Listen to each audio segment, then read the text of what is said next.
네, 여야 대표 회담이 전격 성사됐습니다. 이재명 대표가 회담 제안을 한 지 하루 만에 한동훈 대표가 화답을 하며 이뤄진 건데요.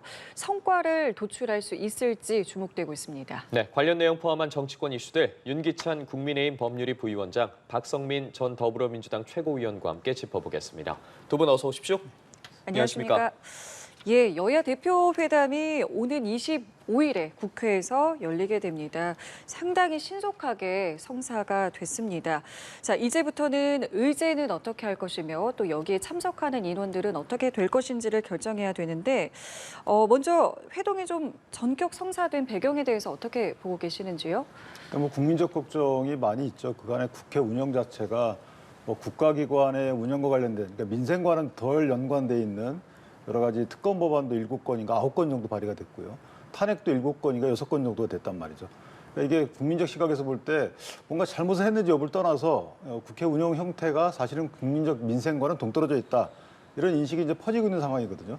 그런 시점에 이재명 대표 입장에서 보면 어쨌든 진정성이 있다고 저는 보고요. 만약에 그걸 전제로 말씀드리면 한동훈 대표와의 당대표 회담을 하지 않으면 영수회담을 할 수가 없는 상황인 거로 인식을 하실 거고, 그러면 한동훈 대표와의 회담을 통해서 국회 내에서 문제 해결을 어느 정도 한 뒤에 그다음에 영수회담을 주장을 하지 않으실까 이런 생각이 듭니다. 그리고 또 하나는 이제 당대표로 취임을 하셨는데 그 지도부 구성을 보면 상당히 강성 지도부가 많이 있단 말이죠. 그러니까 강성 지도부 구성에 대한 당내 비판적 여론을 불식시키기 위해서라도 뭔가 민생을 위한 행보를 하셔야 된다. 그런 차원에서 빨리 잡힌 것 같고, 한동훈 대표 입장에서도 보면 뭔가 하여튼 대표를 취임한 지 이제 한 달이 훌쩍 넘었음에도 불구하고 아직까지 이렇다 할 입법적 성과가 없거든요. 그럼 뭐 한동훈 대표가 무능해서라기보다는 국회 구성이 그렇게 돼 있죠. 그래서 본인이 대통령과의 관계를 떠나서 야당 대표와의 단독 회담을 통해서 입법적 성과를 이끌어내면 본인의 독자적인 리더십이 조금 더 쓰지 않을까, 이런 취지의 포석이 있지 않을까 싶습니다. 자, 그렇다면 성과를 내야 하는데 일단 현재까지만 봐서는 의제부터 좀 입장차가 있어 보입니다. 그렇죠. 뭐 일단 이재명 대표께서 제안했던 의제 중에 가장 핵심적인 것은 이제 최상병 특검법의 추진 이 부분일 거고요. 그 외에 뭐 지구당 부활 문제 이런 부분은 또 공감대를 이룰 수도 있겠지만 아마 가장 큰 이 갈등 요소가 될 부분은 이 최상병 특검법과 이 민생회복지원금, 그러니까 이른바 전국민 25만 원 지원금 이 부분일 것 같습니다. 근데 반면 이제 한동훈 대표 측에서는 어떤 금투세이 또는 민생 법안 이런 부분들에 대해서 논의를 하자 이렇게 얘기를 하고 있는 상황이다 보니까 결국 핵심은 본질은 비슷한 것 같습니다. 그러니까 각자 서로의 당에 좀 분열의 요소가 될 수 있는 부분들을 전면에 내세우면서 이 부분에 대해서 어떻게 반응하는지를 좀 살펴보고 굉장히 좀 정치적인 압박을 가하려는 의도가 서로에게 좀 포함되어 있는 거 아닌가 싶은데, 이 회담을 통해서 어떤 손에 잡히는 결과물을 만들 수 없다라고 한다면 정치인으로서 보여줄 수 있는 어떤 공격적인 모습이라든지 굉장히 선명한 모습이라든지 이런 부분들을 강조하려는 의도도 함께 포진되어 있는 것 같습니다. 자, 어떤 의제가 그렇다면 논의가 될 수 있을 거라고 보시는지요? 저는 일단 그 의제 선정에 있어서 예. 국회가 아니면 안 되는 의제부터 해야 될 것 같아요. 예를 들면 국회가 아닌 다른 기관이 하고 있는 것들에 대해서 국회가 간섭하는 형태의 이런 정쟁 유발형 의제는 하지 말아야 된다. 아까 말씀 주신 대로 특검 같은 경우에요. 뭐 탄핵 이런 것도 마찬가지입니다. 이런 것들은 국회가 굳이 아니더라도 예를 들어 특검은 어떤 수사기관이 수사를 하고 있음에도 불구하고 국회가 여러 가지 목적하에서 끼어드는 거잖아요. 이런 것은 굳이 당대표끼리 만나서 이걸 언급할 이유는 없다. 그렇다면 국회만이 할 수 있는 거 입법이죠. 입법과 관련돼서는 K칩스법 같은 경우에 이제 일몰법이란 말이죠. 올해가 지나면 그게 없어져요. 그러면 세액공제 범위가 절반으로 줄기 때문에 이게 국가 산업 경쟁력 측면에서 보면 반드시 필요한 법안이고요. 그다음 방사성물 폐기물법, 이것도 마찬가지입니다. 이것도 시급한 법안인 것을 아마 야당도 인식을 하고 있을 겁니다. 이런 것들은 국회가 아니면 할 수 없는 겁니다. 좀 더 나아간다면 구하라법 같은 경우에, 그다음에 간소법 같은 경우에는 여야가 거의 합의점을 찾아서 아마 8월 28일 날 본회의 때 통과될 것 같아요. 이런 식으로 뭔가 하나하나 국회만이 할 수 있는 것부터 찾아 들어가야지, 이게 정쟁적 요소가 있는 거, 조금 국회를 떠나서 할 수 있는 거, 이런 것들을 하게 되면 이것은 성과 내기 어렵습니다. 그래서 아마 국회가 할 수 있는 것들에 대해서 의제 선정할 거고, 한동훈 대표 입장에서 보면 여당의 대표이기 때문에 대통령실과의 의견 사전 조율도 필요하죠. 그래야지만 이게 거부권 행사로부터 자유로운 의제 합의에 이를 거 아니겠습니까? 이런 측면에서 보면 제 생각에는 한 서너 가지의 합의점은 나오지 않을까 이런 기대를 하고 있습니다. 예, 무엇보다 국회가 할 수 있는 걸 의제로 올려야 하고 한 서너 가지 합의점은 나올 수도 있을 것 같다고 말씀해 주셨는데 이번 회담에서 또 쟁점 중에 하나가 될 것으로 보이는 게 해병 특검법이거든요. 관련해서 민주당 같은 경우에 한동훈 대표에게 26일까지 소위 이제 한동훈표 특검법을 내놓아라라고 압박을 가하고 있는 상황이고 이에 국민의힘 같은 경우에서는 뭐 협상을 하려면 지금 진위가 좀 의심이 된다면서 민주당이 지금 세 번째 특검법을 발의하지 않았습니까? 이것부터 철회하라라고 맞서고 있는 상황이거든요. 대치 상황에 대해서는 좀 어떻게 보고 계십니까?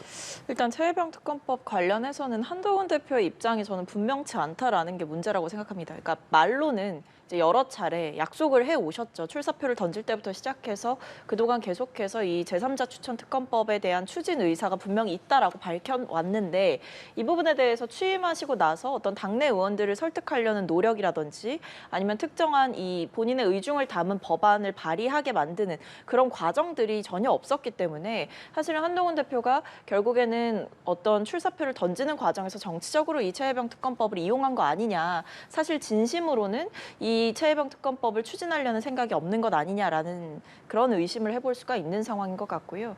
또 한편으로는 만약에 본인이 정말 진정성 있게 이 최혜병 특검법의 필요성을 느끼고 있다라고 한다면 어떤 구체적인 액션을 보여줘야 되는 단계인 거죠. 그러니까 말로만 공언할 때와는 지금은 다릅니다. 왜냐하면 취임을 하셨고 집권 여당의 당 대표로서 어떤 뭐 법안을 이제 다른 분들을 통해서 발의를 할 수도 있는 상황이고 국민의힘 차원의 안이 무엇인지에 대해서 명확하게 입장을 밝히고 이제 협상 테이블에 앉아야 되는 단계가 온 거예요. 근데 여전히 계속해서 조건부로 어떤 최혜병 특검법의 협상에 임할 수도 있고 임하지 않을 수도 있다 이런 식의 굉장히 모호한 입장을 보여주고 있고 특히 최근에도 이제 민주당이 한 발 물러섰죠. 제3자 추천 특검법 받겠다라고 했는데 여기에 대해서 구명을 하려고 했던 그 로비에 있어서 제보 공작이 있었다. 한동훈 대표가 이 부분을 강조하면서 이 제보 공작까지 특검에 넣어서 하자라고 이제 또 조건부로 하니까 민주당이 또 이걸 받겠다고 했단 말이죠. 근데 이렇게 하면서도 여전히 뭐 민주당의 진정성이 의심된다 이렇게 한다라는 것은 결국 조건부 특검을 계속해서 강조하는 한동훈 대표의 의중을 봤을 때 실질적으로 이것을 추진할 만한 동력이나 의지가 있어 보이지 않는다. 진정성이 없어 보인다. 이런 비판을 민주당에서 하고 있는 상황입니다. 그래서 저는 한동훈 대표가 이제 더 이상 말로만 이 특검법을 외치는 것이 아니라 행동으로 보여줘야 될 때다라고 생각합니다. 한동훈 대표가 좀 관련 입장을 어떻게 정리할지도 관심이 가는데 일단 뭐 당내 여러 인사들을 만나고 있는 것으로 보입니다. 그런데 당장 어쨌든 친윤계도 그렇고 당내 원로들도 그렇고 특검을 받으면 안 된다는 반대 입장을 내비치고 있는 상황인데 어떻게 좀 풀어갈 것으로 보이십니까? 그러니까 한동훈 대표는 이런 생각을 하고 있는 것 같아요. 지금 진정성이 없다라고 본 것은 자, 이 특검은 수단이고 원래 특검을 하려는 진정한 목적은 진상규명이잖아요. 순직 해병이 그 사망하게 된 원인 규명이라든가 그 원인 규명을 못하게 된 혹시나 외압이 있었는지 여부에 대해서 진상규명을 하는 것이 특검의 목적인데 현재 가만히 보니까 민주당 입장에서 보면 특검을 계속 강화하고 있지 않습니까? 범위를 넓혀가고 있고 결국은 여당이 받지 못하는 특검안을 계속 내고 있다는 거죠. 이 말은 뭐냐면 진상규명이란 본래 특검의 목적이 아니고 목적에서 벗어나서 이건 굳이 정략적이다. 그러니까 대통령을 공격하고 한동훈 대표와 대통령 간의 관계를 소위 말하는 이간질하려는 이런 정략적인 목적이 농후하기 때문에 먼저 진정성을 보여주라라는 입장을 피력한 거예요. 저는 뭐 틀린 말은 아니라고 보고요. 그러니까 특검을 반드시 해야지만 진상규명의 의지가 있는 건 아니라는 거죠. 그런 측면의 얘기를 하고 있는 것이고 지금 특검의 경우에는 지금 민주당 안이 보여주듯이 이미 이건 진상규명의 목적 범위를 벗어났습니다. 여러 가지 목적 범위가 넓어지고 있잖아요. 그렇다면 공수처의 수사 결과를 보고 나서 이 수사 결과에 대한 여러 가지 의미부여들, 해석들 이걸 보고 나서 특검 여부를 결정하자는 여당 안의 안이 맞는 게 아닌가라는 한동훈 대표의 생각이 있는 것 같고요. 이게 한동훈 대표의 생각이 바뀌었다라고 보지는 않습니다. 계속 그런 말 했잖아요. 특검을 본인이 제3자 특검을 주장한 이유는 혹시나 여당이 진상규명의 의지가 없는 게 아닌가라고 국민들께서 오해할까 봐 그랬다. 이런 취지의 얘기를 하고 있어요. 근데 지금 민주당에서는 시한을 딱 정했어요. 26일까지 내놔라라고요. 그건 잘못된 거죠. 왜냐하면 시한을 둔 입법 과정이 어디 있습니까? 민주당은 가능해요. 왜냐하면 민주당은 그 당내 의사결정 구조가 민주적이지 않기 때문에. 근데 국민의힘 같은 경우는 아시다시피 지금 최고위원회 구성 자체도 상당히 평평하게 돼 있잖아요. 촘촘하게 돼 있고 그러니까 민주당과 달리 국민의힘 입장에서 보면 당대표가 함부로 정할 수 있는 건 아닙니다. 당내 민주적인 의사결정 과정과 절차를 거쳐서 결정하는 것이기 때문에 시한을 두는 것은 의미가 없죠. 그것은 민주당식 당 운영 방식이다 이렇게 생각합니다. 알겠습니다. 자, 이재명 대표가 당대표에 취임하면서 두 가지를 제안을 했습니다. 하나는 지금 이야기한 이 대표회담이었고요. 또 하나는 영수회담이었고 일단 영수회담에 대해서 대통령실은 일단은 거리두기를 하는 분위기인데요. 앞으로 이 대통령실과의 어떤 영수회담 가능성에 대해서는 어느 정도로 좀 보고 계시는지요? 저는 이건 대통령의 태도 변화가 없으면은 뭐 당분간 어렵지 않을까 생각합니다. 뭐 민주당은 의지를 가지고 대화를 계속해서 요청하고 야당으로서 국정 운영에 협조할 부분을 협조하겠다라는 의지를 갖고 사실은 이 영수회담 얘기를 하는 거잖아요. 그리고 사실 지금처럼 이렇게 야당 대표와 그것도 거대 야당임에도 불구하고 이렇게 대통령께서 거리를 두면서 배척하는 모양새로 정치를 하시는 것은 굉장히 좋지 않아요.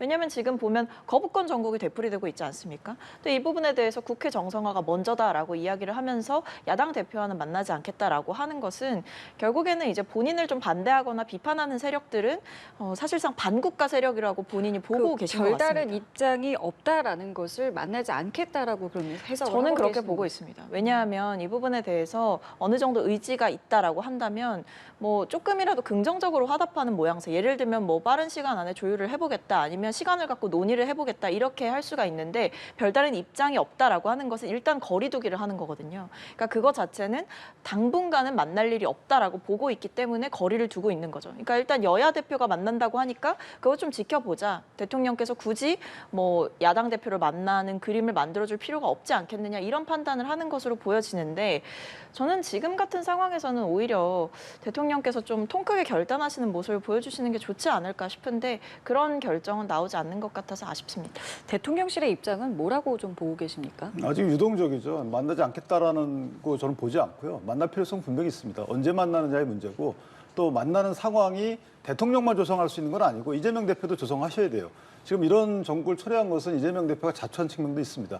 지난번 대통령과의 정상 영수회담에서 사실 모습이 그렇게 썩 좋아 보이진 않았거든요. 그러니까 일방적으로 본인이 하고 싶은 말만 말씀을 쭉 하셨고 그것도 카메라 앞에서 이것은 사실은 회담의 진정성이 없다고 상대방은 느끼게 할 만한 행위였단 말이죠.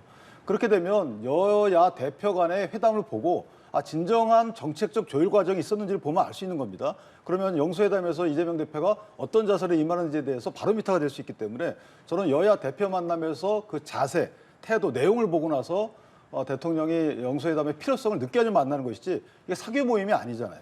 그리고 앞으로 예산 정국이 있고 또 여러 가지 장관 및 총리에 대한 인사 정국이 있을 수 있기 때문에 저는 개인적으로 여야 영수회담의 수요는 분명히 있다. 그런데 그 수요를 해결하려고 그러면 진정성이 담보가 돼야 되는 거고 그 진정성 담보는 여야 대표회담에 임하는 이재명 대표의 자세를 보면 알 수 있다. 이렇게 생각합니다. 자, 이런 가운데 대통령실이 이재명 대표에게 당선 축하난을 보내려는 과정을 놓고서 양측의 입장이 갈리고 있습니다. 대통령실 관계자는 아침부터 정무수석이 대통령 명의의 축하난을 보내려고 연락을 했지만 답을 받지 못했다라고 하고 있고 민주당에서는 정무수석의 예방일자 관련해서 조율 중이었다. 축하난 관련해서는 어떤 이야기도 듣지 못했다라고 맞서고 있거든요. 그러니까 좀 저는 왜 이런 공방이 벌어지고 있는지 사실 좀 이해는 잘 되지 않습니다. 뭐 난이라는 게 뭐 오면서 줄 수도 있고 뭐 정말 뭐 택배로 보낼 수도 있고 한 건데 뭐 제일 좋은 거는 정무수석이 이제 방문을 하셔서 주시는 게 제일 좋죠. 근데 이 부분에 대해서 뭐 오늘 답장이 안 왔으면 내일 답장이 올 수도 있는 거고 좀 바빠서 이제 전화를 못 받았다라고 한다면 그 다음날 연락이 올 수도 있는 건데 이 부분을 굳이 이제 언론에 좀 공개를 하고 뭐 응답이 없었다라는 식으로 공개적으로 이제 민주당을 공격하는 듯한 이런 모양새를 취하시는 것은 전혀 뭐 득이 될 게 없다라는 생각인데 왜 이렇게까지 하는지 잘 모르겠습니다. 설령 민주당 측에서 답이 없었다라고 한다고 하더라도 이걸 이런 방식으로 풀어갈 문제는 아닌 거죠. 연락을 안 받았으면 그 다음날 또 연락하면 되는 거 아니겠습니까? 근데 지금 보면 민주당 입장에서는 또 이 부분에 대해서 뭐 거부하거나 연락을 받지 않거나 뭐 축하난 관련해서 얘기를 한 바가 없는데 왜 이런 식으로 민주당이 마치 응하지 않은 것처럼 나가고 있는지 굉장히 불만스럽다 이런 입장이에요. 그러니까 이런 것부터가 대통령실에서 좀 왜 이런 키우지 않아도 되는 일들을 키우고 없는 일들을 있는 것처럼 말씀을 하시는지 저는 좀 의문입니다.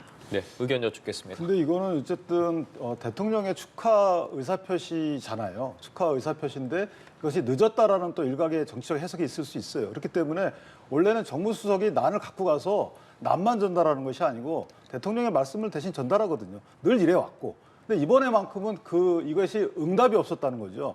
예를 들면 정무수석실의 실무자가 이재명 대표의 일정을 담당하는 분께 문자를 드리고 전화를 드려도 답이 안 오는 거예요.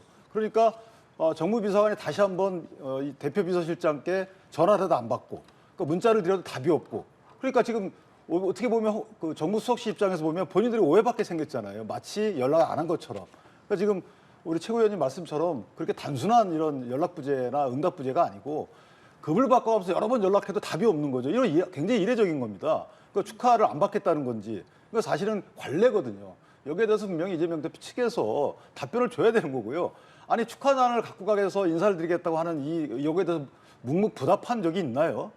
저는 영수회담을 제안한 입장에서 보면 정말 이례적이다 이렇게 생각합니다. 근데 알겠습니다. 정무수석의 예방일자를 조율 중이었다라는 입장이 나오는 걸 보면 뭐 그냥 할 수 있는 일인 것 같은데 이 부분을 굳이 키워가지고 갈등의 요소로 삼는 것 자체가 저는 문제라고 말씀을 드리는 겁니다. 아마 대통령실에서 추가적인 입장 표명이 있을 걸로 알고 있습니다. 알겠습니다. 자, 그리고 국민의힘 한동훈 대표의 경우에는 최근에 원내의 인사들과 뭐 식사를 하면서 여러 이야기들을 듣고 있는 중이고 이번에는 이제 상임 고문단과 식사를 함께 했습니다.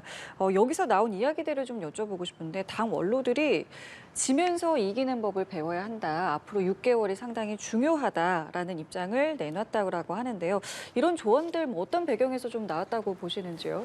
아무래도 이제 한동훈 대표와 윤석열 대통령의 관계가 껄끄럽다라는 것은 이제 좀 공공연하게 알려진 사실이지 않습니까? 그 부분에 대해서 당 내부 관계자들은 당연히 불안할 수밖에 없죠. 왜냐하면 대통령과 당 대표의 충돌이 언제든지 터질 수 있는 마치 시한폭탄처럼 잠재되어 있는 요소라고 한다면 이게 당이 좀 위태로워질 수도 있지 않겠느냐. 왜냐하면 대통령의 임기 자체가 굉장히 많이 남았고 그런데 지금 신임 당대표 같은 경우에는 차기 대선을 바라보는 사람이기 때문에 어떤 본인의 정치적인 목적 때문에 대통령을 흔들 수도 있는 거 아니냐.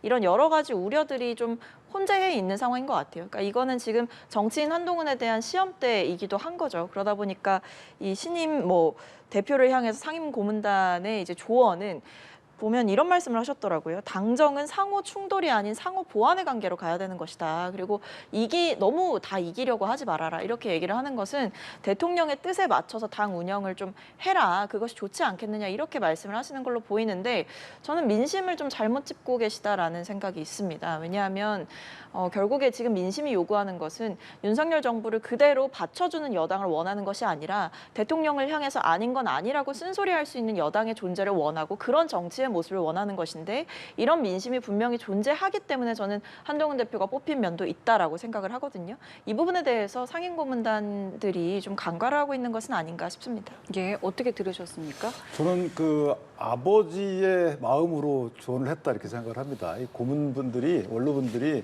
한동훈 대표께서 뛰어나신 분이잖아요. 그런데 이 정치라는 것은 사람의 마음을 얻는 것이고 지고 이기는 것은 큰 의미가 없다 이런 취지의 말씀인 것 같아요. 그러니까 논쟁에서 이긴다 하더라도 마음을 얻지 못하면 그 논쟁은 진 거거든요. 그러니까 정치라는 게 그런 거다라고 정치를 오랫동안 해오신 분들이 이제 마음에서 우러나는 말씀을 하신 것 같고 여기서 당내 문제에서 한동훈 대표가 리더십을 확보해가거나 늘려가는 방법이라고 저도 공감하는 부분이 있습니다. 그래서 이 부분은 좀 스킨십을 늘린다고 여러 분을 만날 것이 아니고 한 분 한 분 다 만나서 많이 듣는 이런 행보를 하시게 되면 한동훈 대표 입장에서 보면 지금도 당대표이시지만 당내 리더십 확보 측면에서 보면 상당히 도움이 되는 말씀이다. 그리고 야당과의 관계에서도 마찬가지입니다. 이제 법무장관 시절에 이런 논쟁에서 이기는 식의 야당과의 어떤 관계보다는 조금 더 야당을 이해하고 결국은 야당 마음을 이끌어내는 야당 마음을 이끌어내는 것은 야당의 지도부의 마음을 이끄는 것이 아니고 야당을 지지하는 국민의 마음을 이끌어내는 거거든요. 그래야지만 야당의 지도부도 거기에 승복하고 따라오는 것이기 때문에 그런 취지의 말씀으로 저는 새겨들어야 될 거라고 생각을 합니다. 예, 알겠습니다. 여야 대표회담 등 정치권 소식 다뤄봤는데요. 지금까지 윤기찬 국민의힘 법률위 부위원장, 박성민 전 더불어민주당 최고위원과 함께했습니다. 말씀 고맙습니다. 감사합니다.